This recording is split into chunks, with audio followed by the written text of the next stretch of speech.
Hi besties, I'm back. As you may know, my partner is super famous YouTuber BadSeed Tech. He's been kind enough to allow me to use his equipment over these last few videos, but he's been so busy lately, like he never stops working. Hopefully you appreciate him. I haven't been able to get any videos out. So in best boyfriend form, he decided to surprise me with this adorable little camera. Look at its cute little fuzzy hat. So since it's been a while, I'm gonna bring it back with a good one. Elon Musk has been in the news so much lately, exercising his Tesla options. I figured let's just do options. Since option trading is approved in stages, that's what we're gonna do. We're also gonna go through it in stages and we're gonna start with the basics. But first, let's keep in mind that anything to do with the stock market is risky, but especially options. Options are super risky, so be cautious and don't do anything until you're absolutely sure you know what you're doing. Also, none of the numbers that I'm gonna give you include fees, so keep that in mind. So, what are options? It's the right to buy or sell a certain asset on or before a specific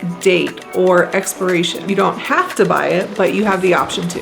Hence the name. Okay, let's go over some definitions really quickly. Expiration, which I just mentioned, is pretty self-explanatory. It's the length of the contract. So you have to hit your strike price before the contract expires. So what's the strike price? It's your target price, whether you want the stock to go up or down. The seller and the buyer both agree upon it. So if you're the buyer and the asset reaches the strike price before the expiration date, you have the option to exercise your contract, which just means that you put the contract into effect. Once it's exercised, it gets assigned to the seller and they're obligated to sell at that point. The underlying is whatever you're buying or selling. So for example, shares of Tesla or Pfizer. When you see quantity, it's the number of shares you're buying or selling. Each options contract represents 100 shares. So sometimes you may have to pay a premium, and a premium is just the cost of the contract, but you have to use the options multiplier, which means you take the cost of the premium times the amount of shares that you're gonna buy or sell. So for example, if the premium's $2, you multiply that by one contract, which would be 100 shares. So the total premium would be $200. Okay, so what factors into the price of a premium? There are actually three things that determine a premium price. I've actually seen it related to car insurance, and I think it's a really great analogy, so I'm gonna steal it for you guys. The first factor is the price of the stock. The more expensive the stock, the higher the premium. Just like car insurance, a Maserati would be more expensive to insure than like a 1983 Honda Civic. Is that a thing? I don't know, but it would probably be less expensive to insure than a Maserati. Time to expiration also factors into premium price. If you only have a month left, it's going to be less expensive than if you have 6 months left. Just as if you pay 1 month of car insurance, it's less expensive than if you pay 6 months or a year of car insurance. Finally, implied volatility. It's similar to how car insurance companies look at how risky you are as a driver. If the underlying's all over the place, bouncing around, you can't tell where it's going to go next, it's probably going to be more expensive. Just as if you're hitting people all the time and getting tickets, you're probably going to have higher car insurance. Listen, I'm not ashamed to admit that this next part was confusing for me. Once it clicked, I felt like an idiot. So hopefully I'm going to try to explain it as thoroughly and clearly as possible so you get it right away and you also think that I was an idiot. So standard, there's a seller and a buyer on each side of the transaction, but there are also calls and puts. Let's talk about buying a call first, since I think it's the easiest to grasp. So here we have Trader A and Trader B. Trader A is the buyer and Trader B is the seller. Aren't they so cute? As the buyer, Trader A is bullish, so they're hoping that the price of the underlying will go up. As the seller, Trader B is bearish, so they're hopeful that it'll stay neutral or go down. Let's look at an example. Let's say that the underlying is currently at $45, but Trader A is super positive and thinks it's gonna go up, so they're bullish. While Trader B thinks it's gonna stay around $45 or go down, so they're bearish. They set their strike price at $50 and the expiration date is in 1 month. Let's say it is bullish and it goes up to $60. Trader A gets to exercise their contract if they choose, and they get to purchase a $60 stock for $50, whereas Trader B collects the premium as well as selling a stock for $50 per share. Obviously, we're excluding transaction fees still. So let's say it's out of the money and it maybe hits $50, but it doesn't go above. Trader A still has the option to buy, but it just doesn't make sense for them to do so. So they're only out the premium that they paid, whereas Trader B gets to collect the premium and also gets to keep his stock. I like to think of calls like limit orders, but with a bonus. With a limit order, you set a price at which you're willing to buy or sell, right?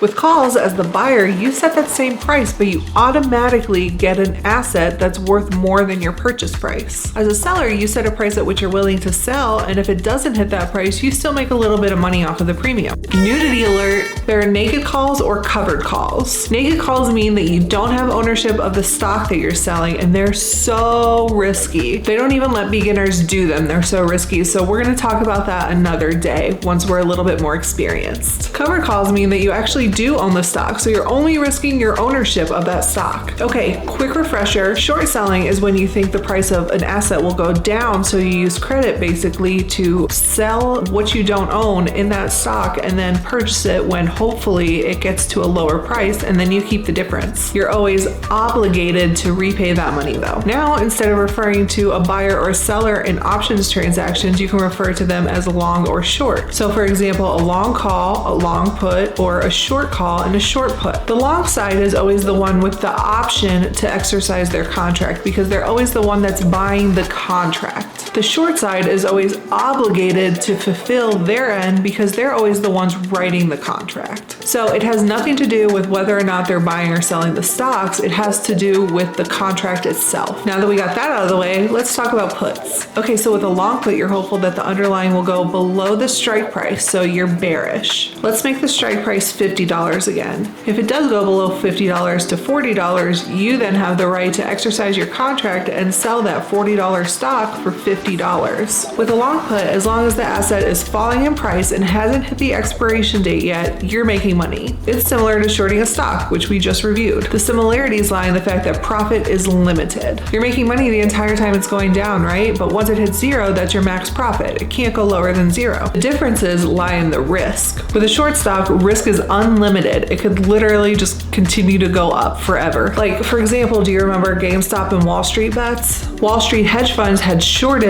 GameStop stock because they didn't think it would go up.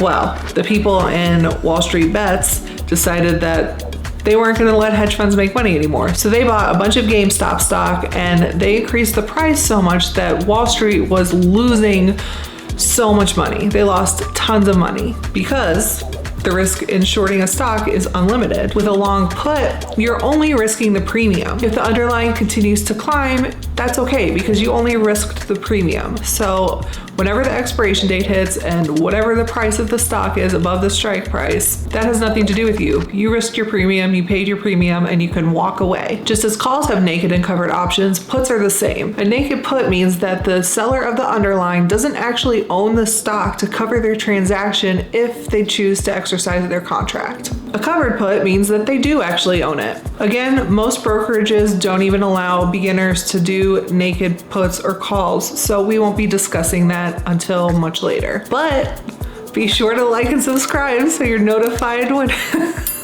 we get to the nudity. Moving on.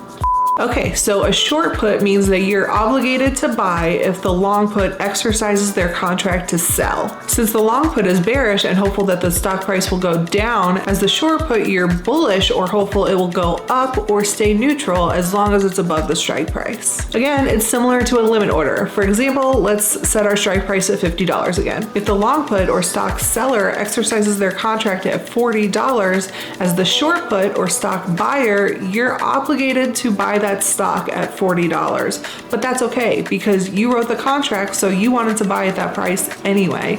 And on top of that, you get to keep the premium, so that effectively reduces your purchase price. Okay, quick review. A long call means that they have the option to exercise their contract, which means that they're the contract buyer, and in this case, also the stock buyer. A short call, on the other hand, means that they're obligated to sell if they get assigned, which means they're the contract writer, and in this case, the stock seller. A long put also means that they have the option to exercise their contract and also means that they are the contract buyer. But in this case, they're the stock seller. While a short put means that they have the obligation to exercise their contract if they're assigned, which means that they're the contract writer and seller, but they're the stock buyer in this case. So really, the only difference is who's buying or selling the stock. With a long call, the contract buyer is also buying the stock. With a long put, the contract buyer is selling the stock. With the short call, the contract writer and the contract seller are also selling the stock, but with a short put, the contract writer and the contract seller are buying the stock. Hopefully that makes sense to you.